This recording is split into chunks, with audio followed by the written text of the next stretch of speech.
Hello there, we're back today, and before I jump into the video here for war number 8, I forgot to mention last war the great feature that my battle group was able to accomplish, which was clearing out the entire map with no deaths that we gave out.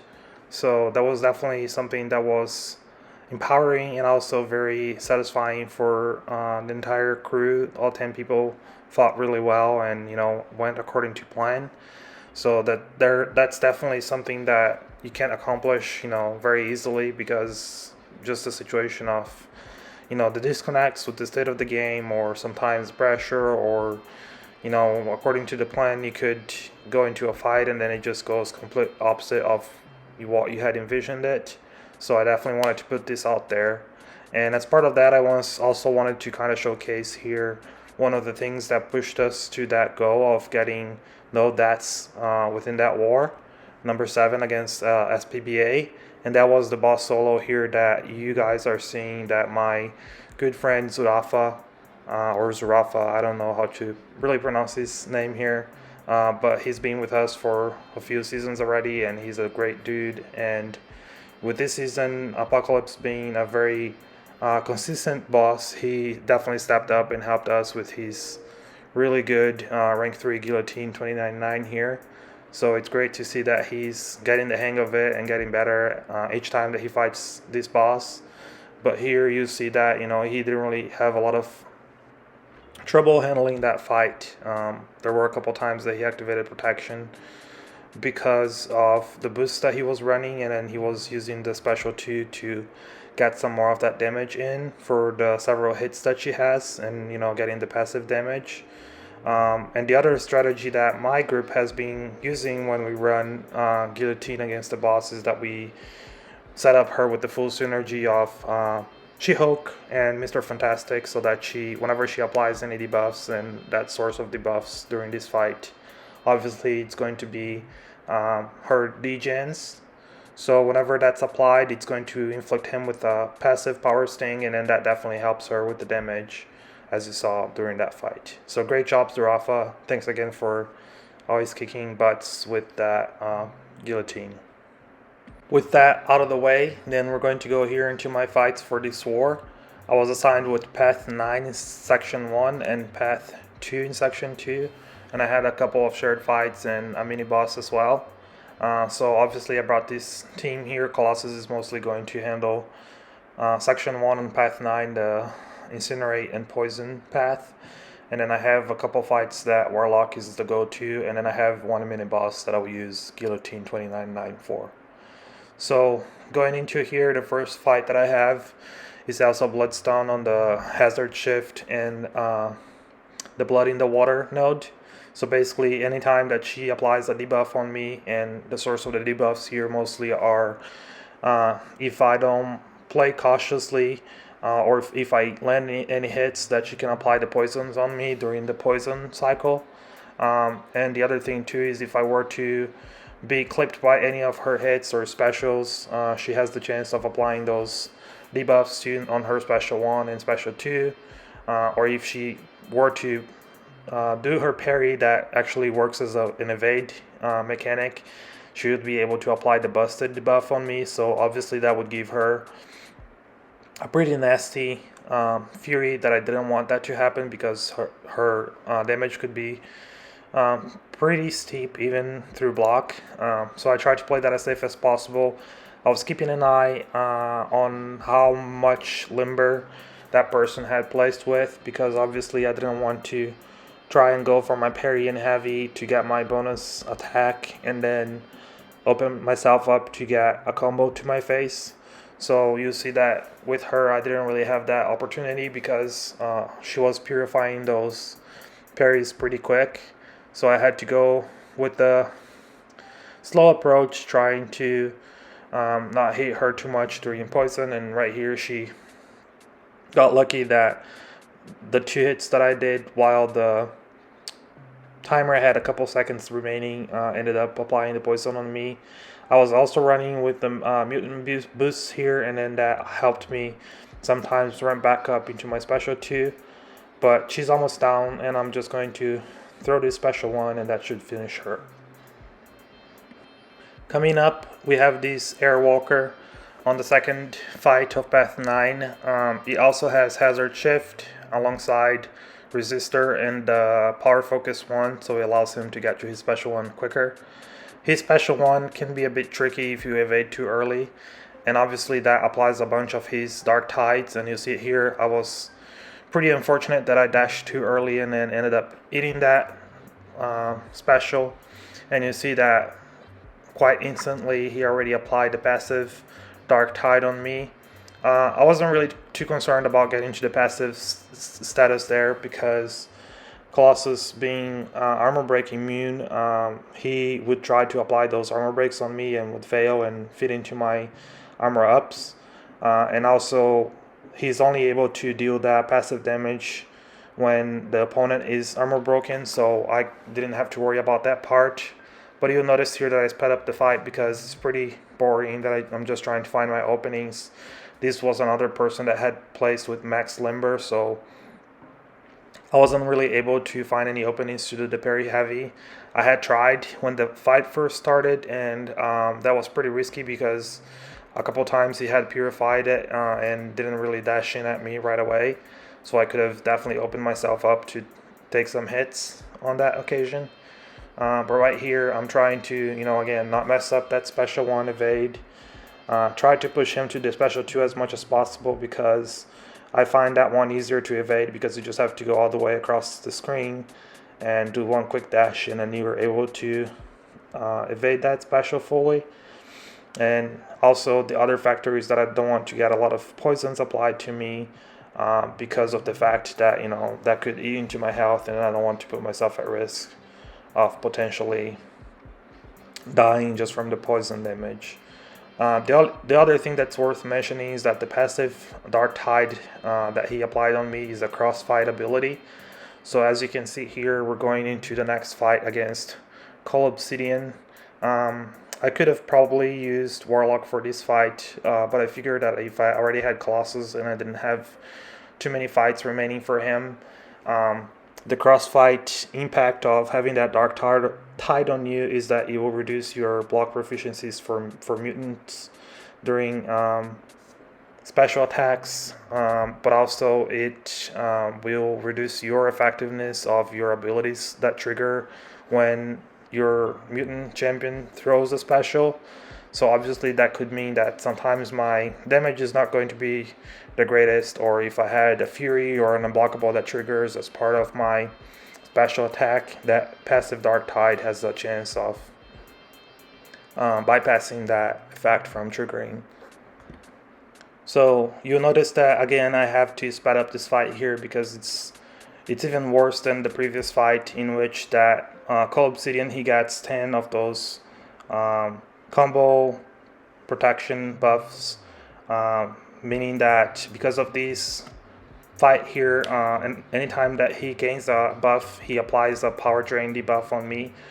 There's also the Matador node here that only allows for your attacker to gain power whenever the defender throws a special attack. But as you can see, there's a fun interaction here that because I already had so many power drains on me, whenever he threw his special, immediately after my power would be drained and I didn't have any opportunities at all to throw a special at him and then be able to purify those power drains. So this is a long fight again, just trying to stay afloat here. I'm running willpower, so all his power drain debuffs worked for me as a free healing source. And he's already down to about 20%. I'm not too concerned, even though the fight is long. I don't have an issue with that as long as I don't make any mistakes that would cost me the attack bonus. So I just kept chipping away until eventually he would be down. So another fight here that could have been better, but it's a solo. And then here we are into section 2 on path 2. This is another path that you have to manage the types of hits that you're dealing with your combos because they have so many charges before you start getting the passive suppression on you that will make you drain power over time, and then the only way to stop that from triggering is that you're going to have to throw your specials to reset that count, and then throw either 5 medium attacks, 5 or 4 light attacks, and then 2 heavy attacks. So I was trying to manage that as best as I could, but you'll see that this was a pretty sloppy fight. I had a good time evading some of his special ones at first, and then I started to notice that he was failing some of my parries. I haven't fought Red Goblin too much yet in War. I didn't read too deep into his abilities too, but I was told by a teammate that he has a chance of bypassing my parries based on how many furies he have, because I think it activates his frenzy. So that's definitely not ideal for me, because I'll start making a lot of mistakes here and opening myself up for him to bank on that and possibly take away my solo from that fight. I was able to do my parry and heavies in some instances here because I saw that that person hadn't placed with as much limber. But you'll see here that I'm already down to 47% of my health. That's not ideal, and then once again he failed my parries. So I was trying to find my openings. These heavy attacks take a little longer and then give me that space for me to attack, but at the same time I don't want to push him too far into a special 2. I don't know how to fully evade that one yet, and I don't know that with him already having, in this case, already 2 stacks of fury, because I'm below 50% health, if the special 2 alone just sitting through my block could cause me a lot of issues that I could end up dying. So I was trying to be cautious in that manner to push him to special 1, which is easier to bait, and then just dash back out and then expect him to come at me, and then find my openings to get some damage in. But at the same time here, I was already he's almost down 5%, let my guard down, and he banked on it. However, the good thing about Colossus is that he's incinerate immune, so mostly it's just taking a few hits, but nothing of the crazy damage that Red Goblin can do. Right here we have Hulk Ragnarok on the same path with the suppression that applies to me whenever I do the same types of hits so many times. Obviously, I would love if I had the ability to just throw my specials freely against Hulk Ragnarok here. My Warlock is not duped, so I wouldn't have to worry about triggering my degen and then activating face mail on him. This node also has the power sting that applies to the attacker whenever they feel a bar of power. So obviously I don't want to throw my specials right away, and I see that the fight is progressing pretty well, that I don't worry about having to throw my specials, and I just keep chipping away at him.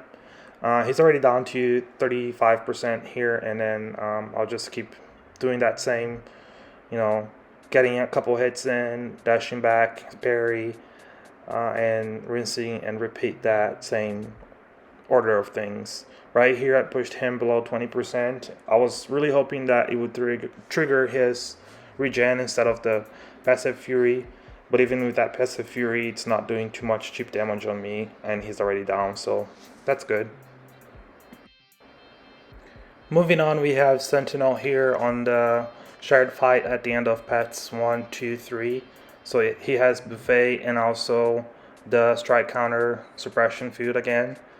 Last war I had a fight against Sentinel, also using Warlock on the buffet and Lionheart on path 1, and that fight went pretty well. That I felt confident that Warlock would be able to handle this fight pretty easily.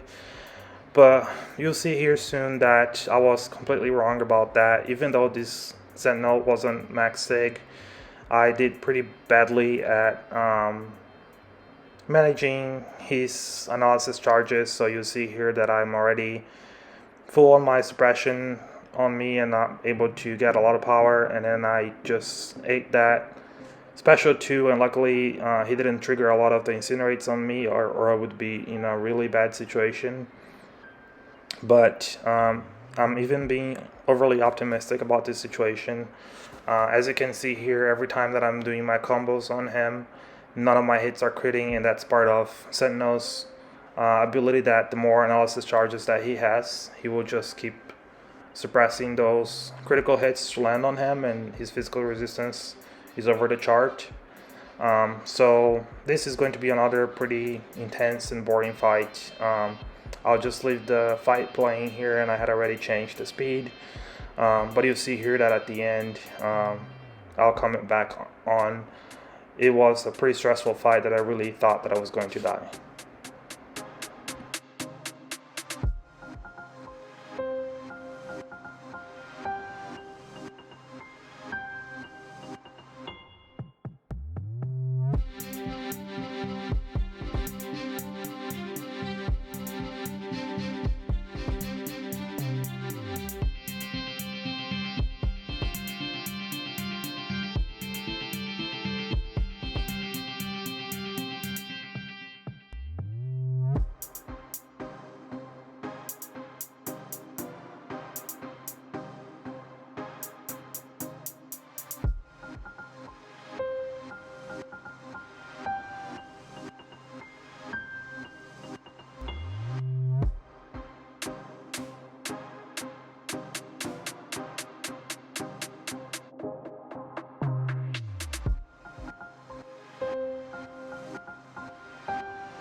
So after numerous special 2s that I had to deck, special 1s, I'm down to the wire here that I only have 30 seconds remaining on the clock, and he still has about 4% health. Anytime that I'm doing my combos, I'm just not doing enough damage. But luckily here, after a long and very intense fight, I was able to clutch in that win. So I definitely felt relieved after that fight. So right here we have Domino on the Rage node. Ideally, you don't want to bring a Guillotine 2099 that's not ramped up yet. I didn't really have in my pets any fights that I felt confident in doing that ramp up. So I felt like, again, another possible long fight, but could have done that safely. I decided to just go for that without the ramp up. And obviously with Domino, you don't want to get too many critical failures on you. I didn't really pay attention to what was the signature level of this Domino. It's a rank 3. However, sometimes the challenges with a 6-star placement is that you're not able to bank on the full max signature ability. So I kept an eye to see how her critical failures were doing, and just out of caution, I decided to go with a regen boost at the start. But right here, even without my combo, I'm already at 70% of her health, and then after this I'm just trying to manage for whenever she's going into her lucky phase and trying to not get too many hits in, so she would evade and then bank on that and possibly land a combo. And how Domino is, that she has chances of applying stuns on you and then just forever lock you in that stun cycle, and then that definitely doesn't feel good. So here I tried to throw a few special 2s just to get my combo hit up. I didn't need my Guillotine 2099 for any fights after this Domino. So I didn't necessarily have to finish the fight within the 5% range. However, for this fight being Rage, the situation that the node also imposes is that you cannot throw your special at 5%, otherwise you will fail to get your combo. So you really have to get them down to a sliver of health and about 2% and 1% to throw your special 2. So it just pretty much worked out here that I was getting close to my 100 combo hit here, and my special 3 was already filling up. I'm just trying to bait her here for that special 2 so that I don't get too trigger happy with just getting my combo in, and she's just not having it. But finally she throws the special 2, and right here I just kick into that 100 combo, and then my passive damage starts stacking up on her too. So I just evaded that last special 1, waited for her to dash at me, parried that, and then right here I get her down to 3%, get that final medium, and then throw my special 3, and that will close out the fight and the war for me. So we ended up winning this war. So that's a great thing, because we had so many losses in a row that it was taking a toll on the entire alliance and our motivation and expectations for staying a master. But I feel like we're getting our groove back and getting ourselves out there, getting those wins, and putting ourselves in a good position to finish out the season. So once again, a great job to my entire alliance, and I hope you enjoyed the video today. It wasn't my best performance by far, but leave a like, a comment, and subscribe if you haven't already. And thanks again for watching.